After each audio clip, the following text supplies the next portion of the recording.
और जो उनसे ये लोग अपने आप को भावी विधायक, भावी कैंडिडेट और पता नहीं क्या क्या बोलते हैं, भावी मंत्री, इन लोगों को मैं बोलूंगी सबसे पहले अपने घर में ये तो बता दो हो क्या रहा है। अरे हद हो गई। मतलब मैं लुगाई पैदा हो रही हूँ, छोरी पैदा हो रही हूँ, मैं मारे हका तई लड़ू नहीं, मैं गना यूं काम भी जहाँ बैठ कर मैं लड़ू नहीं, और इनकी राजनीति तो डरी जा भोकी जाएंगे, मेरा कोई फर्क नहीं पड़ता। मैं तो पिछले 1 साल से चिल्ला चिल्ला के सबको बता रही हूँ कि अब हम सेफ नहीं हैं, अब हमें लड़ना पड़ेगा। ये महिलाएं क्या केवल नारनौंद की ही असुरक्षित हैं या फिर पूरे देश की असुरक्षित हैं? मेरी नजर से ये हल्का गड्ढा फ्री से गड्ढाग्रस्त हो गया और एक दबंग हल्के से एक डरपोक हल्का हो गया, और ये हल्के की मतलब ये स्थिति कर दी कि हम कामों को देखने की बजाय या कामों को करवाने की बजाय लोगों की अकड़ निकालने में ही लग गए। इसका सिर्फ एक ही उद्देश्य है ये कि कोई भी आम आदमी जो राह चलता आदमी है वो भी यहाँ के विधायक और यहाँ के एमपी को रोक के पूछ ले मेरा ये काम क्यों नहीं हुआ है या मेरी ये सड़क क्यों नहीं बनी है। मैं इतना इन लोगों को अवेयर करवाना चाहती हूँ। से मेरे हल्के को हमेशा पीछे रखा गया है, उसे हमेशा बेवकूफ बनाया गया है, तो अब मेरा उद्देश्य यही है कि हम और बेवकूफ बनेंगे नहीं। आगामी चुनाव लड़ने के लिए आपने कमर कस ली है, तो आप एनसीपी के लीडर हैं, आप अपनी पार्टी को छोड़कर आपको कांग्रेस पार्टी में ऐसा क्या नजर आता है कि मैं कांग्रेस से चुनाव लड़ूं? वो बीजेपी जिसका प्रधानमंत्री, क्योंकि वो देश के प्रधानमंत्री तो है नहीं, वो तो बीजेपी के कार्यालय के प्रधानमंत्री हैं और उनके स्टार कैंपेनर हैं जो हर चुनाव में जाके चिल्लाते हैं मैं प्रधानमंत्री हूँ और बीजेपी का प्रधानमंत्री हूँ। वो प्रधानमंत्री कहते हैं कि अब मैं इंडिया से भारत करना चाहता हूँ। ये तो संविधान में ही लिखा है, इंडिया दैट इज भारत। दोस्तों नमस्कार, मैं हूं अजय लोहान और आप देख रहे हैं बिंदास हरियाणा। बिंदास हरियाणा के खास कार्यक्रम, खास शख्सियत में आज हमारे साथ मौजूद हैं सोनिया दुहान। जी हाँ, ये वही सोनिया दुहान है जो लगातार पिछले लंबे समय से महिलाओं के लिए आवाज उठा रही है। सोनिया जी, स्वागत है आपका। धन्यवाद। सोनिया जी, आखिरकार ऐसी क्या नौबत आन पड़ी कि आपको महिलाओं के अधिकारों के लिए या उनके साथ हो रहे अत्याचारों के लिए पंचायत का आयोजन करना पड़ा? क्योंकि एक तरफ तो हरियाणा सरकार कहती है कि हम बेटी बचाओ बेटी पढ़ाओ को आगे बढ़ा रहे हैं, केंद्र सरकार भी कहती है कि हम महिलाओं को आरक्षण दे रहे हैं, तो आखिरकार ऐसा कहा? ये दोगली नीति कैसे? दोगला आप लोगों को लगता होगा, लेकिन बीइंग महिला, बीइंग वुमेन, और उस नाते से मुझे तो ये चुनावी जुमले से ज्यादा कुछ नहीं दिखता। हमारे साथ पहले भी बहुत धोखे हुए हैं। जब पिछली बहुत सारे, जब 2014 में मोदी जी पानीपत आए थे, बेटी पढ़ाओ बेटी बचाओ का नारा यहीं से दिया था। उसी पानीपत में अभी 2 हफ्ते पहले की घटना है, 3 लड़कियों के साथ गैंग रेप हुआ है, घर में घुस के गैंग रेप हुआ है। तो इससे ज्यादा बड़ी बुरी स्थिति महिला की क्या होगी कि घर में भी अगर वो सुरक्षित नहीं है, घर में घुस घुस के गैंग रेप होने लगे हैं, और ये खट्टर और ये मोदी साहब चुप बैठे हैं। और कब मैं महिला पंचायतों का आयोजन करूं, कब मैं महिलाओं को बोलूं इसके बाद कि अब लड़ने की बारी आ चुकी है, अब तुम्हारे सामने की बारी आ चुकी है, जब मेरे साथ खुद हो जाए, या जब उन सारी महिलाओं को जिनको मैं इकट्ठा हो रही हूँ उनके साथ होने लग जाए, इसके बाद कब करूं मैं पंचायतें?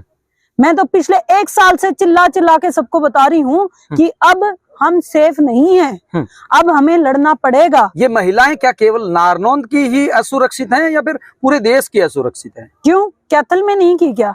जींद में नहीं की क्या? बाकी जींद के 100 गांव में नहीं की क्या? कैथल के 130 गांव में नहीं की क्या? आज नारनौंद क्यों दिख रहा है? आपको कैथल भी देखना चाहिए, आपको जींद भी देखना चाहिए, आपको भिवानी भी देखना चाहिए, आपको रोहतक भी देखना चाहिए। सोनिया जी, ये बात हम इसलिए पूछ रहे हैं क्योंकि काफी सारे लोग आपके ही भाई बंधु जो हैं, जो चुनावी मैदान में कूदे हुए हैं, उनकी तरफ से कहा जा रहा है कि सिर्फ महिलाओं को आकर्षित करने के लिए और चुनाव में अपनी महत्वपूर्ण भूमिका निभाने के लिए सोनिया दुहान ऐसा कर रही है। अच्छा, तो मुझे क्या पेहवा में चुनाव लड़ना था? क्या मुझे कुरुक्षेत्र में लड़ना था, या कैथल में, या किलायत में, या फिर जींद में, या उचाना में? अरे हद हो गई। मतलब मैं लुगाई पैदा हो रही हूँ, छोरी पैदा हो रही हूँ, मैं मारे हका तई लड़ू नहीं, मैं गना यूं काम भी जहाँ बैठ कर मैं लड़ू नहीं, और इनकी राजनीति तो डरी जा भोकी जाएंगे, मेरा कोई फर्क नहीं पड़ता। सोनिया जी, अगर हम नारनौंद के पिछले इतिहास की बात करें, तो अगर पिछली योजना की बात करें तो उससे पहले कैप्टन अभिमन्यु थे, वर्तमान में दादा रामकुमार गौतम है, तो क्या लगता है उन्होंने किस प्रकार के काम करवाए हैं आपकी नजर से? मेरी नजर से ये हल्का गड्ढा फ्री से गड्ढाग्रस्त हो गया और एक दबंग हल्के से एक डरपोक हल्का हो गया, और ये हल्के की मतलब ये स्थिति कर दी कि हम कामों को देखने की बजाय या कामों को करवाने की बजाय लोगों की अकड़ निकालने में ही लग गए। हमें पता ही नहीं रह गया है कि हमें काम करवाने हैं, और इस चीज का हमारे नेतागण, हमारे माननीय नेतागण सब फायदा उठा रहे हैं, सब बता रहे हैं किसके क्या बस की नहीं है और किसने क्या किया था। 2-2 हाथ गड्ढे हो रहे हैं, लड़कियों के लिए बस नहीं है, उल्टे सीधे टाइम पे उन्हें कॉलेज आना जाना पड़ता है। कुछ घटना होगी तो कौन जिम्मेवार होगा? यहाँ के माननीय विधायक महोदय या एक्स मिनिस्टर या माननीय मुख्यमंत्री जी या माननीय प्रधानमंत्री जी? जिम्मेवार कौन है? अगर कोई घटना होएगी जो रोज की रोज बढ़ रही है, अगर एक और पानीपत यहाँ हो गया जो 2 हफ्ते पहले हुआ था, तो किसकी माँ को माँ कहेंगे? कौन इस बात की जिम्मेवारी लेगा? मुझे ये बताएं बस। सोनिया दुहान के पास ऐसा कौन सा टॉनिक है जिससे कि वो नारनंद हलके को इंडस्ट्रियल हब बना देंगी और गड्ढों से यहाँ पे पूर्ण रूप से रोड बन जाएंगे? ना तो मैं नारनंद हलके को इंडस्ट्रियल हब बना सकती और ना ही मैं कोई झूठी बात कह सकती, और ना मैंने कभी झूठ बोला है। हाँ, इतना जरूर मैं कुछ प्रोजेक्ट्स पे काम कर रही हूँ, कुछ एक ऐसी चीजें, कुछ एक ऐसे प्रोजेक्ट के लिए ट्राई कर रही हूँ कि 8 से 10 हजार की नौकरियां यहाँ जरूर मैं मुहैया करा दूंगी। टेक्नोलॉजी का जमाना है, टेक्नोलॉजी की ऐसी बहुत सारी नौकरियां हैं जो यहाँ से की जा सकती हैं, उन्हीं नौकरियों को मैं यहाँ लाने की कोशिश कर रही हूँ। और ये कहना, ऐसे बहुत सारे लोगों ने यहाँ आके झूठ बोली है, मैं इतनी इंडस्ट्रियां यहाँ ला दूंगा, मैं इतनी सारी चीजें यहाँ ला दूंगा।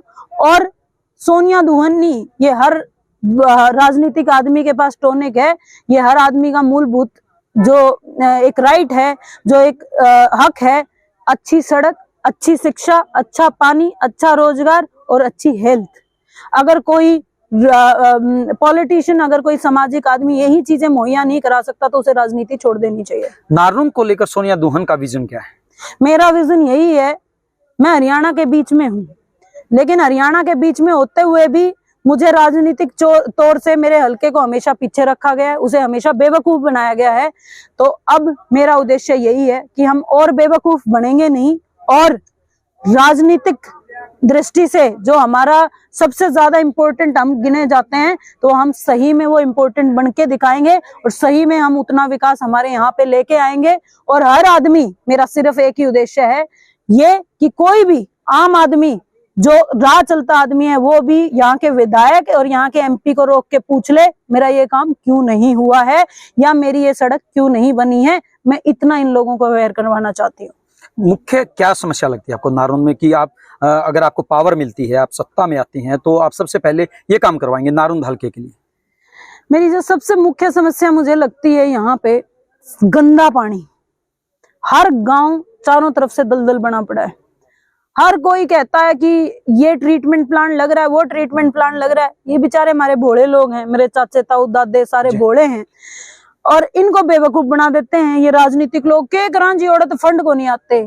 हर कमिश्नर के पास, हर डीसी के पास इस चीज के फंड्स हैं, लेकिन वो कागजों में ही खा लिए जाते हैं। विधायक खा जाते हैं, डीसी खा जाते हैं, एसडीओ खा जाते हैं, एसडीएम खा जाते हैं। तो जो ये गंदा पानी सबसे ज्यादा जिसकी वजह से बीमारियां होती हैं, गांव में चारों तरफ दलदल बन चुकी है, नलकों में वो गंदे पानी का टेस्ट आने लग गया है। सबसे पहले मैं इस गंदे पानी का ट्रीटमेंट करूंगी। महिलाओं के उत्थान के लिए अगला कदम क्या होगा आपका? महिलाओं के उत्थान के लिए मेरा कदम सिर्फ इतना है कि मैं हर महिला को इतनी सशक्त बना दूं कि वो महिला अपने अधिकार के लिए किसी से भी पूछती हुई और बात करती हुई डरे ना। आगामी चुनाव लड़ने के लिए आपने कमर कस ली है, तो आप एनसीपी के लीडर हैं, आप अपनी पार्टी को छोड़कर आपको कांग्रेस पार्टी में ऐसा क्या नजर आता है कि मैं कांग्रेस से चुनाव लड़ूं? मैं कांग्रेस से नहीं, मैं एनसीपी और कांग्रेस के अलायंस की बात करती हूँ हमेशा। पहली बात, एक मिनट रुकिए। आपने अभी बोला था कि मैं कांग्रेस पार्टी की उम्मीदवार बन के सुनिए, नहीं, मैंने ऐसी कोई बात नहीं कही। मैंने ये कहा इस बार कांग्रेस को वोट देना, मैंने ये बात कही जी। और ये बात मैं हर जगह कहती हूँ, और इसलिए कहती हूँ क्योंकि पिछले 25 साल से एनसीपी हमेशा कांग्रेस के साथ मिलकर चुनाव लड़ी है जी। हमेशा हमने एक भाईचारे में चुनाव लड़ा है, मिल बांट के चुनाव लड़ा है, चाहे वो महाराष्ट्र हो, चाहे वो झारखंड हो, चाहे वो गुजरात हो। एक मिनट रुकिए सोनिया जी, हम आपसे ये बात इसलिए जानना चाहते हैं क्योंकि नारनौंद हल्के के काफी सारे लोग जो है इस बात से अनभिज्ञ है, उनको पता ही नहीं है कि एनसीपी का और इनका अलायंस है और वो लंबे समय से चुनाव लड़े। तो आखिरकार सोनिया कांग्रेस पार्टी से चुनाव क्यों लड़े, वो जानना चाहते हैं। मुझे जरूरत ही नहीं है कांग्रेस से चुनाव लड़ने की, मैं इकट्ठा चुनाव लड़ूंगी। मेरी पार्टी जब महाराष्ट्र में इकट्ठा चुनाव लड़ती है, कांग्रेस और एनसीपी इकट्ठे मिलकर चुनाव लड़े हैं, तो मैं यहाँ भी हरियाणा में इकट्ठे मिलकर चुनाव लड़ेंगे। हम यहाँ भी कांग्रेस और एनसीपी इकट्ठे रहेंगे, जैसे गुजरात में थे, जैसे झारखंड में थे, या छत्तीसगढ़ में थे, या महाराष्ट्र में थे, या अब आगे आने वाले 2024 के चुनाव में हम रहेंगे। हमने यूपी में इकट्ठे चुनाव लड़ा, हम तो हर जगह इकट्ठे चुनाव लड़ते हैं, तो यहाँ भी इकट्ठे लड़ेंगे। सोनिया दुल्हन को कितने प्रतिशत उम्मीद है कि वो हर हाल में टिकट लेके आएगी? ऐसा है जी, मैं ऐसे कोई वादा ही नहीं करती, सब भविष्य के गर्भ में है, आप देख लेना। ये तो सबकी जेब में है। वह मेरे दादा न्यू का दावा कूण सी दिखा दे, वो कूण सारे दिखाते आंडे हैं, आन दो और बोला कथनी और करनी में फर्क नहीं, वो आ जाएगा समझ में कि भाई वो धरातल की सच्चाई धरातल पे पता चल जाएगी। आने दो टाइम, पता चल जाएगा। मुझे इस चीज को बोलने की जरूरत नहीं है, और ना मैं कभी बोलती और ना मैं कभी जाके शर्तें लगाती। बी रिलैक्स, अपना कर्म करो, अपना दिन जरूर आ जाएगा।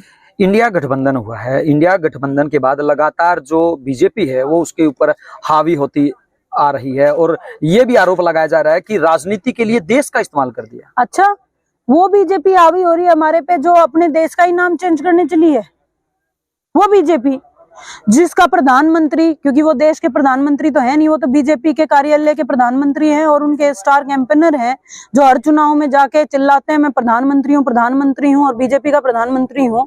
वो प्रधानमंत्री कहते हैं कि अब मैं इंडिया से भारत करना चाहता हूँ। ये तो संविधान में ही लिखा है, इंडिया दैट इज भारत। ये बोले कि मैं भारत हूँ, ये बोले मैं देशभक्त हूँ, वो तो सही है। मैं बोलूं तो मैं गलत हूँ, क्यों नहीं कर सकते हम इस्तेमाल? कौन से कानून में लिखा है बताओ जरा। और इंडिया तो है, लड़ेगा इंडिया, जीतेगा भारत। तो क्या लगता है कि फिर जो गोटियां फेंकने की कोशिश की जा रही है वो कितनी सफल होंगी? किसकी? इंडिया गठबंधन की। हम गोटियां क्यों फेंकेंगे? हम तो तैयार हैं लड़ने के लिए और लड़ेंगे, जीतेंगे, भारत जीतेगा, इंडिया लड़ेगा। अंतिम प्रश्न, अगर हम महिलाओं की बात करें तो काफी सारी महिलाएं अभी भी ऐसी हैं जिनको ना संदीप सिंह के बारे में पता है, ना जो अत्याचार हुए हैं उनके बारे में पता चला है। तो उनके लिए सोनिया दुल्हन क्या किस तरीके से उनको समझा पाएगी? वही आज मैं करने आई थी, जिसको ये कुछ लोग राजनीतिक रंग देने की कोशिश कर रहे हैं, वही मैं आज करने आई हूँ, वही मैं रोज करती हूँ। और जो उनसे ये लोग अपने आप को भावी विधायक, भावी कैंडिडेट और पता नहीं क्या क्या बोलते हैं, भावी मंत्री, इन लोगों को मैं बोलूंगी सबसे पहले अपने घर में ये तो बता दो हो क्या रहा है। आपके घर को पता नहीं है हो क्या रहा है, आपकी महिला मातृशक्ति को पता नहीं है वो कितनी असुरक्षित है, उनके देश में उनके प्रदेश में बेटियों के साथ हो क्या रहा है, उनकी जनी हुई बेटियों के साथ हो क्या रहा है। आप क्या करोगे एमपी एमएलए बन के? क्या कर लोगे? क्या उखाड़ लोगे? सबसे पहले समाज को अवेयर करो, शिक्षित करो, उन्हें बताओ कि किस तरीके की गलत हरकतें इस समय हमारी बहन बेटियों के साथ चल रही हैं। तब तो फायदा है हमारे एमपी एमएलए बनने का, राजनीति करने का या सोशल लाइफ में जीने का। नहीं, कोई फायदा नहीं है। दुनिया के एमपी एमएलए आंडे हैं और भी आंडी जाएंगे। जी बिल्कुल, ये थी सोनिया दुल्हन, जिनका साफ तौर से कहना है कि वो पंचायत के माध्यम से तमाम जो भारत की महिलाएं हैं उनको जागरूक करना चाहती है, और इसकी शुरुआत उन्होंने हरियाणा से कर दी है। इससे भी एक कदम आगे इनका ये भी साफ तौर से कहना है कि भले ही लोग कोई कुछ कहता रहे, लेकिन हर हाल में आने वाले चुनाव के अंदर कांग्रेस पार्टी की जीत होगी, और एक यहाँ से नारनौंद हल्के से एक बहुत अच्छा उम्मीदवार जनता को मिलेगा। रोहित के साथ अजय लोहान, बिंदास। Thank you.